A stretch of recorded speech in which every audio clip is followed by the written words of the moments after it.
थांनाय 3 मे 2024 आरो बिनि उनाव 5 मे बे साननैनि गेजेराव दुधनैनि जि मोनसे गैंरेप इन्सिडेन्ट सानै माइनर गार्लनि सायाव आरो 5 तारिखाव हिरण्मय खाख्लारिखौ बुथारनायनि जि जाथाय बे जाथायखौ लानानै दुलाराय बर' फरायसा आफादा जाथाय जानायनि उनावनो जोङो थार बिजिरनाय जास्टिस नागिरनानै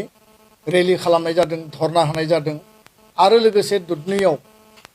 जोङो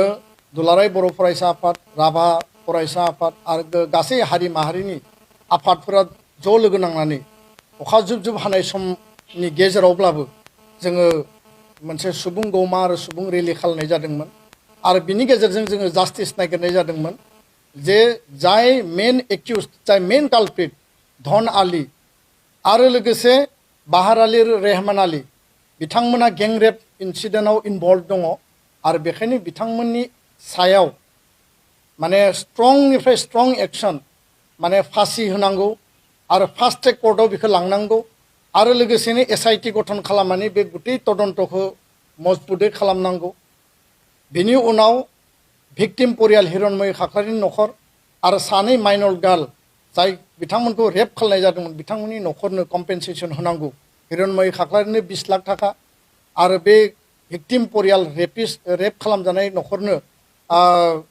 5 लाख रां होनांगौ होननानै जोङो दाबि दैखांनाय जादोंमोन किन्तु दिनै एप्रिल माने मे दाननि 3 आरो 5 निफ्राय दिनै जुन दाननि 23 तारिख प्राय 1.5 मास आरो बे 1.5 मासनि गेजेराव जोङो आसा खालामदोंमोन मिजिं खालामदोंमोन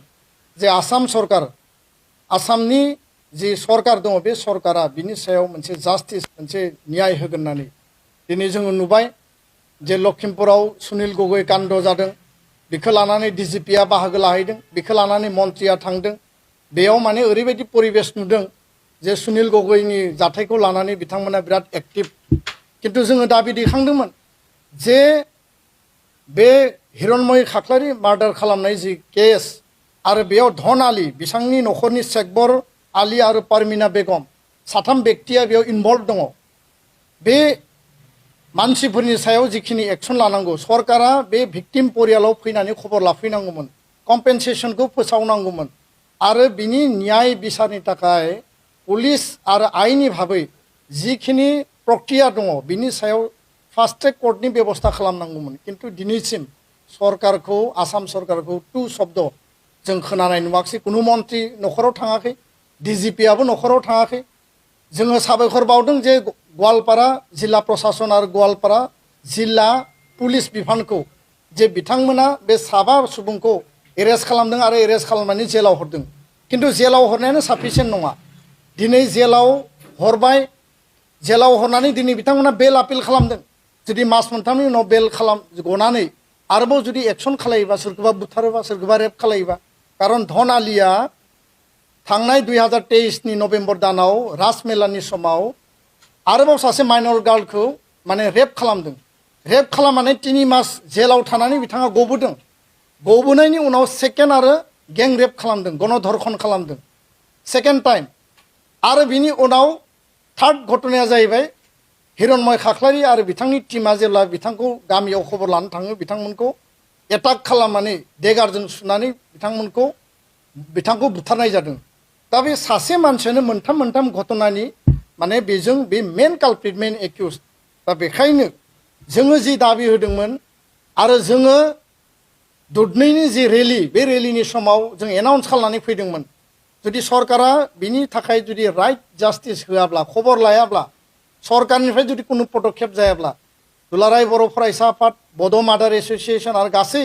जोंनि हारिनि आफाद गौथुमफोरा लोगो नांनानै जोंनि जि धाराबाहिक आन्दलन जोंनि जि कन्टिनिउआस जि मुभमेन्ट जोङो जेब्लासिम न्याय आरो जास्टिस मोना जों बेखौ कन्टिनिउ खालायगोन होननानै दिनैनि बे प्रेस मिटनि गेजेरजों फिन आरोबाव आसाम सरकार आसामनि गिबि मन्थ्रि डक्टर हिमन्त बिश्व शर्मा बिथांखौ आपिल खालामदों दाबि खालामदों जाहाथे बिथाङा इन्टारभेनसन खालामो हस्तक्षेप खालामनानै बे जि दुधनै गैंरेप आरो मार्डार इन्सिडेन्ट बा बे जि मार्डार घटना बिनि सायाव जाहाथे बिथाङा माने स्ट्रंलि एक्शन लायो खामानि मावो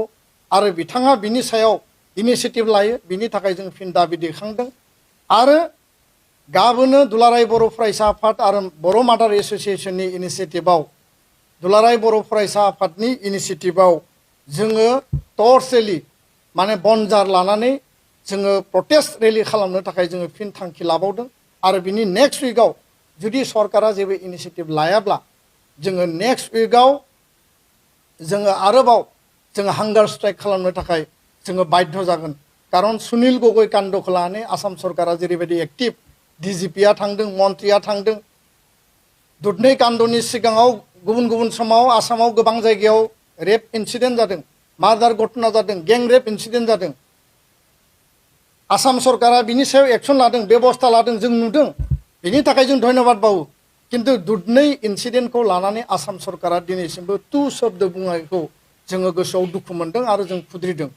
आरो बेखाय जोङो बुंनो बाध्य जादों असमिया मिडियायावबो बे खोथाखौनो बुंनाय जादों जे बर' जानायखाय ट्राइबेल जानायखाय इन्डिजिनियास मानसि जानायखाय जोंखौ खबर लायाखै नामा जोंनि बे घटनाखौ लानानै आसाम सरकारा इन्टारेस्ट गैया नामा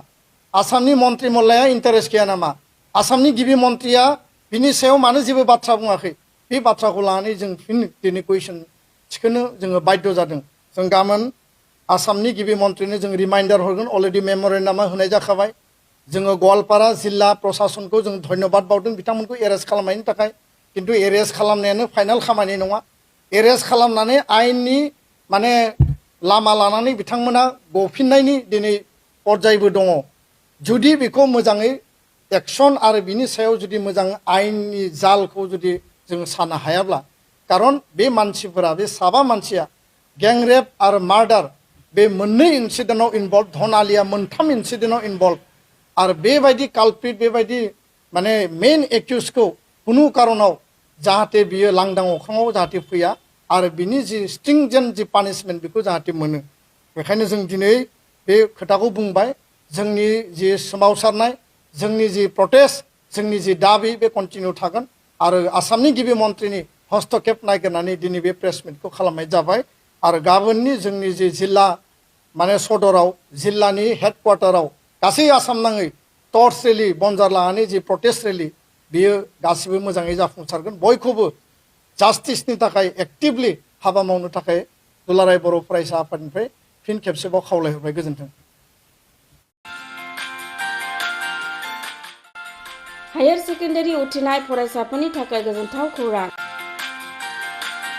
BA सेथि सेमिस्टारनि थाखाय गबिन्द बसुमतारी कलेजाव मुं थिसननाया सोलिगासिनो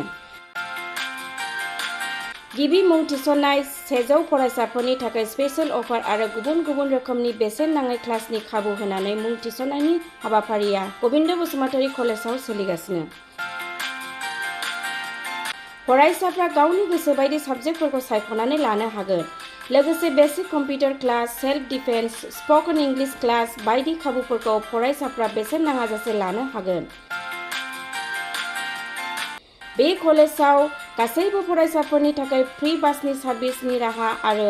बिजाब बाख्रिनिबो राहा दं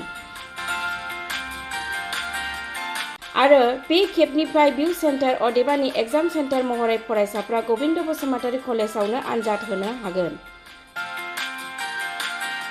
गबिन्द बसुमतारी कलेजाव एसेल' बेसेनावनो मुं थिसननानै कलेजनि राहानि खाबुफोरखौ लानो हागोन रोखायै मिथिनो थाखाय फारियै होनाय जानबुं नाम्बाराव कन्टेक्ट खालामनो हागोन।